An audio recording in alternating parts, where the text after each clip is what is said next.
یہ ہے کہ ختم نبوت کے معنی قطع نبوت کے نہیں ہیں، تکمیل نبوت کے ہیں، یعنی اتنی کامل نبوت بھیجی گئی ہے کہ اب کسی جدید نبوت کی حاجت نہیں۔ اور یہ بالکل ایسا ہے کہ جیسے رات کو ستارے نکلے، کروڑوں ستارے نکل آئے، چاند بھی نکلا مگر دن نہیں ہوا، سارے روشنی پھیلا رہے ہیں، جگمگا رہے ہیں مگر دن نہیں۔ آفتاب کی ذرا سی کرن چمکی اور ستارے غائب۔ تو اگر آفتاب یوں کہے کہ انا خاتم النور، میں ہوں نور کو ختم کرنے والا، اس کا مطلب یہ کہ میں کامل نور لے کے آؤں، اب ستاروں کی نہیں چلے گی، ان کا نور مدغم ہو جائے گا میرے اندر۔ تو حضور نے جو دعویٰ فرمایا کہ میں خاتم النبیین ہوں، تو ختم نبوت کے معنی قطع نبوت کے نہیں ہے بلکہ کمال نبوت کے ہیں کہ اتنا آفتاب نبوت تیز روشنی لے کر آیا کہ اب کسی ستارے کا نور کافی نہیں ہوگا بلکہ مندھم پڑ جائے گی، سب کے نور مدغم ہو جائیں گے اس میں۔ تو جب آفتاب نکلتا ہے تو یعنی کہ ستاروں کا نور ختم ہو جاتا ہے، اس آفتاب کے اندر مدغم ہو جاتا ہے۔ اسلام آیا تو جتنے مذاہب کے حق انوار سے وہ سب اسلام میں سموئے گئے، جامع ہے مذاہب کا اسلام۔ اسی واسطے قرآن کریم نے اپنی شان یہی بیان کی کہ میں پچھلے مذاہب کو رد کرنے کے لیے آؤں، وہ مہیمن علیہ، میں ان کی حفاظت کے لیے آؤں، جتنا اس میں حق حصہ ہے وہ میں نے لے لیا، جتنا قوموں نے خلط مل کر دیا تھا اس کو رد کر دیا، وہ نکال دیا۔ تو جتنی بھی خوبیاں تھیں وہ اسلام میں جمع ہو گئیں۔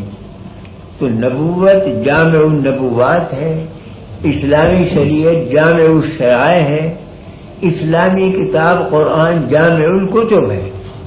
اسی بات سے فرمایا گیا کہ وَإِنَّهُ لَفِي زُبُرِ الْأَوَّلِينَ، پچھلوں کی کتابوں میں بھی اسی قرآن کا نور کام کر رہا تھا، عنوانوں کا فرق تھا، یہی احکام تھے ہدایت کے ان میں بھی، اور آگے کے لیے تو پھر قرآنی۔ تو ایک ذات بابرکات ایسی بھیج دی گئی کہ اگلوں کو بھی فیض پہنچا اور پچھلوں کو بھی فیض پہنچا۔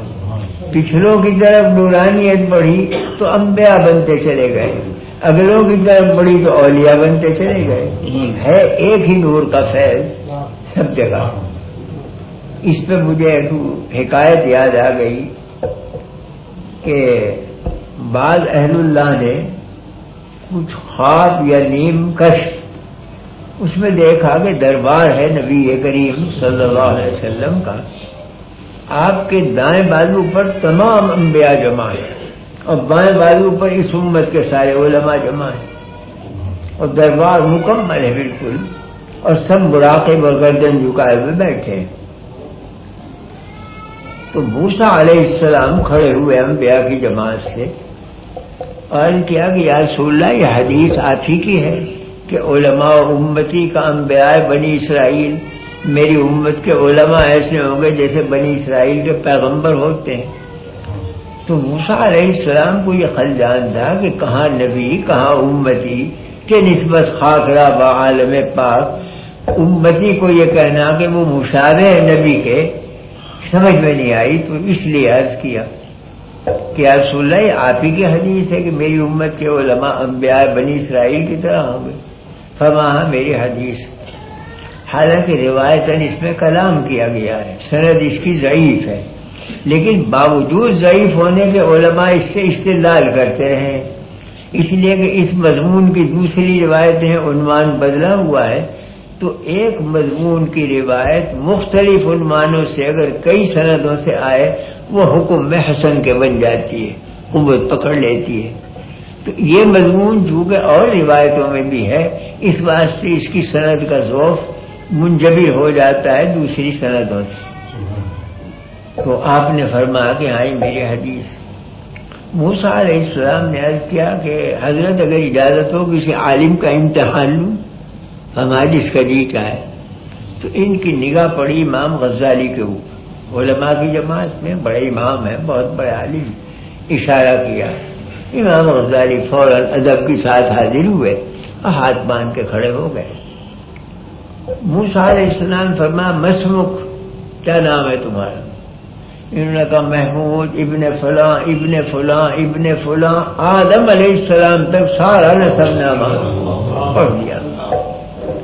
موسیٰ علیہ السلام نے فرمایا کہ سوال جواب ہونا چاہیے سوال کے مطابق۔ میں نے پوچھا تھا تمہارا نام کیا، تمہارا شہر نسب کو پوچھا تھا۔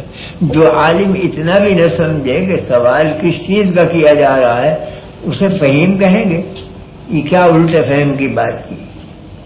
خاموش ہو گئے موسیٰ علیہ السلام، 1-2 منٹ خاموش ہے کہ عرض کیا کہ حضرت کو اجازت ہے عرض کرنے کی۔ کہاں کہو کہ آپ جب کوہ طور پر حاضر ہوئے، حق تعالیٰ سے ملاقات ہوئی، حق تعالیٰ نے پوچھا کہ وما تلک بیمینک یا موسیٰ، موسیٰ تمہارے ہاتھ میں کیا ہے؟